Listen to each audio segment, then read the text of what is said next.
You know, there's something that I have learned under the sun. I have come to realize and to learn that sometimes bad things happen to make room for good things to happen. That terrible things come our way sometimes to make room for actually good things to happen. It is like, demolishing an old building to bring up a new building. I have learned that. I have learned that God can get a bad day and turn it into a good day. Let me give you my personal experience. You see, I don't know if you have ever had a bad day, but for me, I have had some days in my life. And one of the worst days that I have had was in the time when I was looking for a job. You see, looking for a job in this our country, Uganda, is harder than climbing that rock to take pictures. You'd rather climb that rock to take pictures than look for a job in Kampala.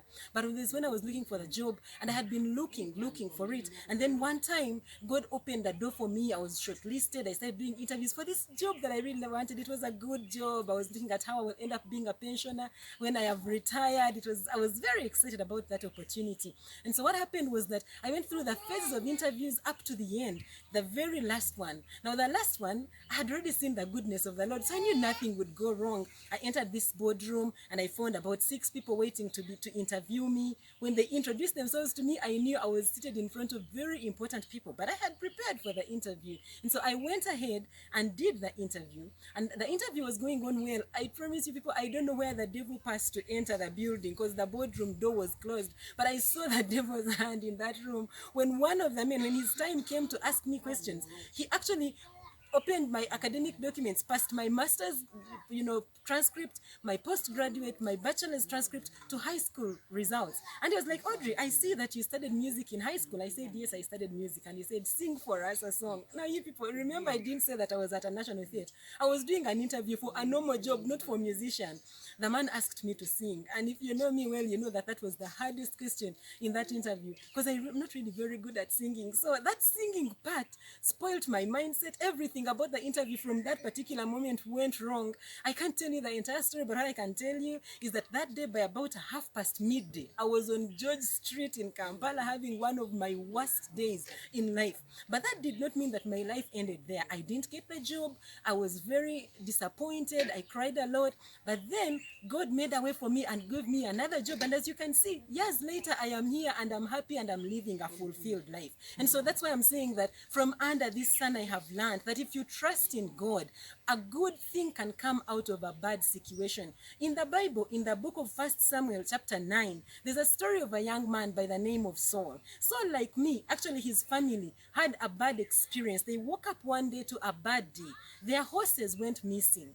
And as you can see, I'm in northern Uganda, and in this region, they use bulls for digging and for doing agriculture. So I guess even in Saul's time, it was losing a horse or losing a donkey was like losing a bull, because you have lost an economic, something that helps you do economic activities. And so the father, Kish's donkeys went missing, and they meant a lot to Kish to the point that he had to risk his son's life to go look for them. So he told Saul to get a servant and they go to search for the donkeys. Now they looked for the donkeys. The Bible mentions many places where they went looking for donkeys. For 3 days they were searching for their donkeys and they were not finding them. It is like if you miss a bull in this region, maybe it gets lost in Oyam and you go to Kole district, you go to Gulu, you go to Lira, you're looking for your bull, but you just can't find it. So it was a desperate search. And so on the 3rd day, the Bible says that Saul decided that they were going to just give up. He told his servant, let's go home, because right now Mose might be worried that we are also lost.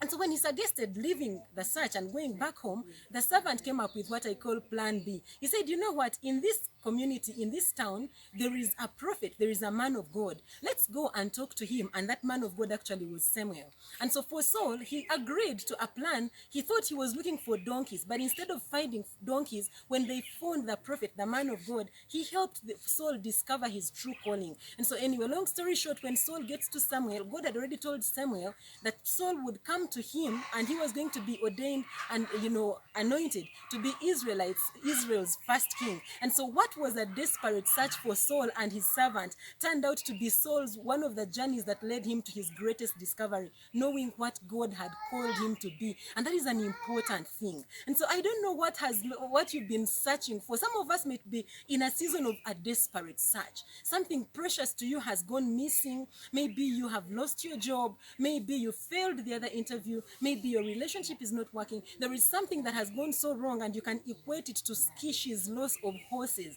Because in this world, sometimes we get to lose some things that we hold so dear. And maybe you've been desperately trying to get it restored. You've been desperately trying to get it back. But what I want to teach you from Saul's experience, instead of searching for that thing, try to look for God. Because look, search for it through God.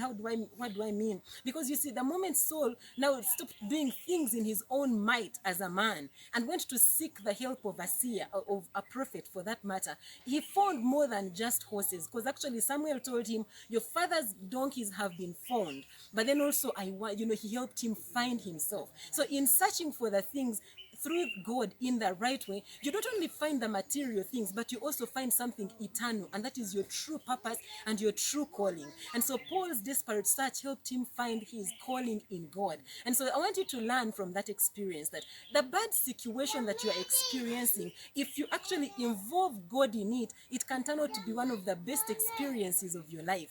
For Joseph, the story that we always talk about, in his case, for example, famine pushed his brothers to go look for food, and in the search for food, they ended up being reunited as a family. In the book of Isaiah, Isaiah testified that in the year King Uzziah died, he saw the Lord. And so when other people were mourning for the king, Isaiah was seeing the goodness of the Lord. He was discovering so much about his calling. And so God can turn a bad year into a good year. Everybody around you can be having a bad experience, and God gives you a good experience. Why? Because he is God. He's in charge of this whole world. He can turn bad experiences into good ones if we trust him. And so I want to encourage you today. I want you to know that whatever situation that you're going through right now, it may be very terrible, it may be very bad, God can turn it out for good because he is capable. And so be like Saul. Involve him in your search for your life purpose and also for the material things. If you're looking for money, you can involve God, because when you involve God in what you are doing,